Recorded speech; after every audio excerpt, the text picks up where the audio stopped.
Shout out to car, everybody. What's happening? What's happening? I'm in the HOBO Depot.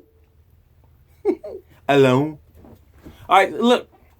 Just want to give you like 2 pointers that I think can help you and your base to stay on top. I can give you 3. The first one would be, you should send all your bases to me. That's the first one. And then the second one is, if you have, let's say if you take your strings off to change your strings on your bass, there's a lot of things you can do to actually enhance your bass. Now, people will say, well, that ain't going to enhance it. But listen what I'm saying first. Why don't you listen first? Okay, Linda? No. All right, so look. The first thing you want to do is to get you, and I had one around here somewhere. Oh, see that bridge? Let's look at that bridge. All right, this bass ain't been through the HOBO Depot, so it's pretty bad shape right now. Plus, it's been in the Philippines, so you can tell there's that water thing happening, humidity. All right, so look, if you got a bridge like this and your screws look like that, looks like that, that's a Phillips screwdriver. Look how dirty my screwdriver is. This is an old one. I'm gonna use this one. That's a Phillips head screwdriver. See that? It's got 3 prongs on it. Look, got like thing happening like that. All right, so you take your screwdriver, which this one looks pretty dirty, but she's old and she did what she's supposed to do. And you go, and when you change your strings, take your strings off, you go to your bridge, you stick your screwdriver in your bridge, and you back off. Just back right off. All right? Bring it up to halfway out. And then you take it back and bite it back down again. Hard as you can possibly do it without breaking it or stripping it. Do every one like that. All right? And that'll actually reseat your bridge. What do you mean reseat? It means it makes it sit down better. Sit down better. It wasn't sitting at first. Yes, it was. All right, so that's one thing. I'm gonna give you 2. Here's the second one. All right, if you notice this is a Marcus Miller. All right, so Marcus Miller has the old tuners on it. It doesn't have the tuners that you actually have to take a wrench and tighten down. This would be looking like this. See this? This is a Grover tuner. This is a beautiful tuner, right? But it has a screw on. See how that looks? If you got a tuner like this, while you got your strings off, back off on this. All right? Back off on it and then bite back down. But before you do that, there's a little screw in the back for this one. I will loosen the screw up. All right, that goes back there. Loosen that up. Now remember, you got to take your strings off to do this. All right, so what I'll say when you're changing your strings, I will do it that way. All right, I will loosen up on the screw back here, and then I will loosen up on this, and then I will bite down on this again as far as I can go, so it'll look like this.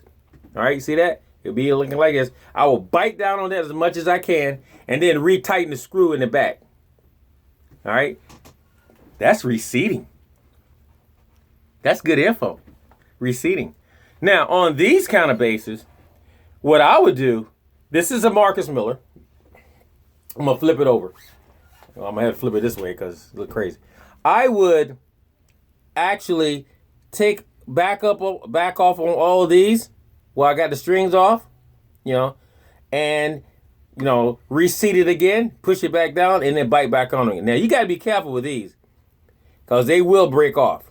They will break off, and then you're in trouble. So just put a little butter on them. Don't put a lot on it. Same thing for your string tree. I said 2. I'm gonna go 3. I really said 3. I'm gonna go 4.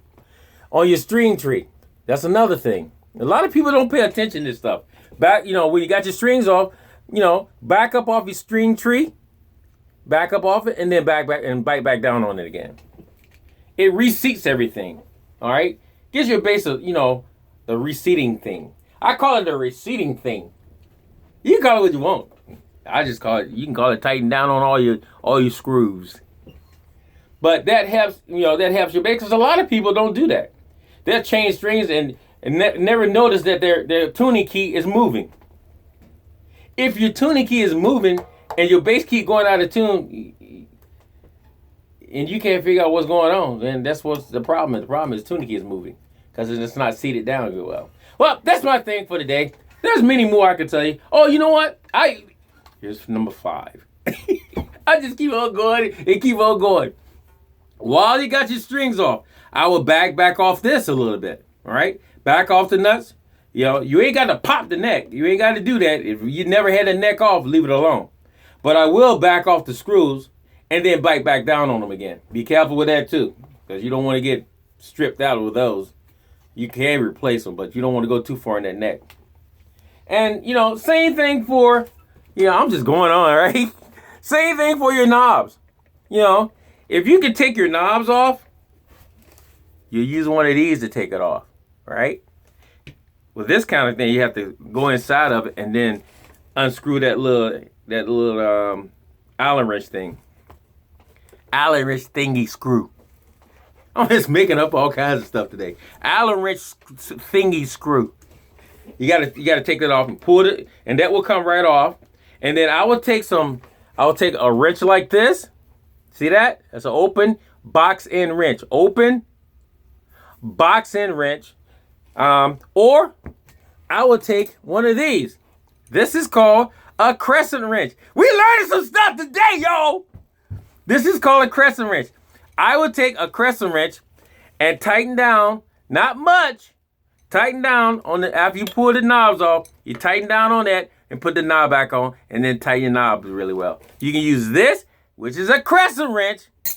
You can use this, which is an open box end wrench, or you can use one of these. This is a ratchet. You're a ratchet. I mean a ratchet. This is a ratchet with a socket on it, and it fits right down into it. You just snug it a little bit. You don't want to snug it a lot. Those parts are kind of sensitive. All right. So this is a ratchet, and a socket. That's what you are, girl. Now go back over there and be good. So those are some of the things I say that you can do by yourself in your own home or garage or in your own room where you change your strings at, and do that. Oh, one more thing. I just keep going and going. You can do the same thing for these too. All right. But this you have to be. Most of these have a Phillips screwdriver. I don't know why they call it Philip. Why couldn't they just call it Ralph? This is a Ralph screwdriver. Or John. This is a John screwdriver. Why Philip? I don't know. Maybe I need to do the research. But you can back up off on these and then tighten these back down again. Certain things you can do on your own that can keep your bass running until you can get it to a good tech. All right, so we learned something today. What you learn? Sharing. What you learn today? Sharing. I like it. In the HOBO Depot. Johnny Lee Long. Peace out, folks.